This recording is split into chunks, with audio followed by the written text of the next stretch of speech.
that another avenue was opening, and I didn't know that I was going with the $1 Million Man for a little while. And then came the day of the pay-per-view, and they, a few days before, they told me that I was going to be going with the $1 Million Man.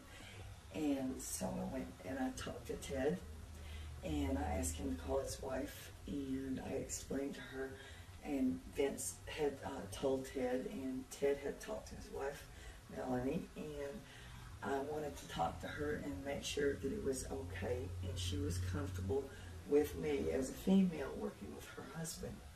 And I like doing that with all the men, because if the guys are happy at home and their wives are comfortable with what we're doing, then that makes for a much better working relationship. So, and plus it made me feel at ease too, because I didn't want the wives to feel threatened or that I was trying to do anything mischievous or anything. I needed for the peace inside myself to know that they were okay with what we were doing. Switch tapes. Ted Dibiase, and now you're being with Ted Dibiase. Mm-hmm. What are some of your memories of working with Ted and some of the programs you guys worked with? Ted. I used to watch Ted when he worked for Bill Watts down in Mid-South. Right. And I remember him. I remembered him from there. I didn't really speak to him at that point in time. Of course, he wouldn't remember me anyway.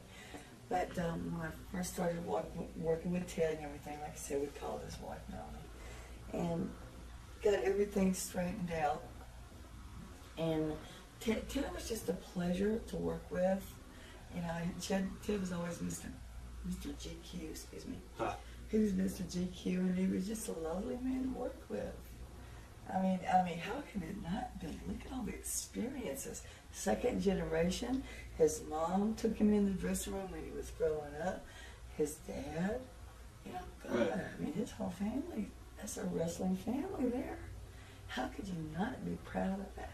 Anything stick out in your mind as far as when you were working with him? Some of the matches that you guys had, when you were managing him?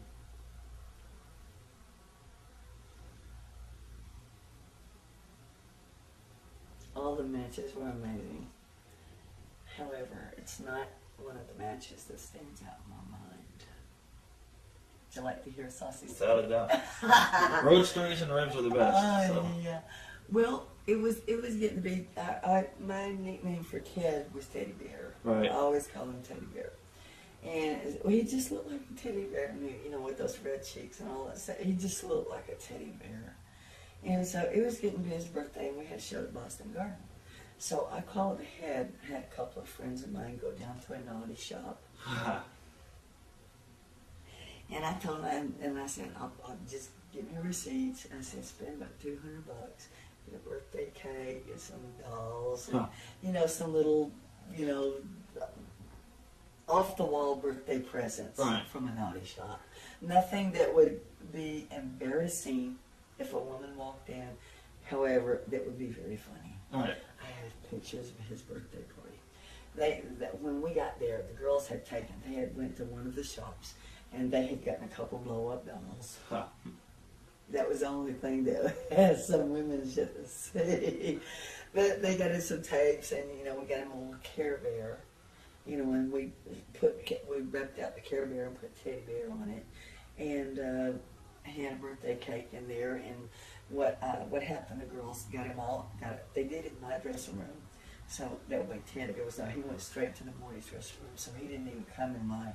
So I had to go get him when the girls were ready. They brought the birthday cake in there. So they lit the candles on the cake, and he walked into a dark dressing room, and then the lights came on, and surprise! That's awesome. Yeah, that was the biggest thing there. But working with him, it was pleasurable. There was never any kind of trouble between us. I mean, we were adults. We were able to talk about things. I was able to compliment his match and not overpower him in any way, shape, or form, which I learned from Randy. And it was just an amazing time.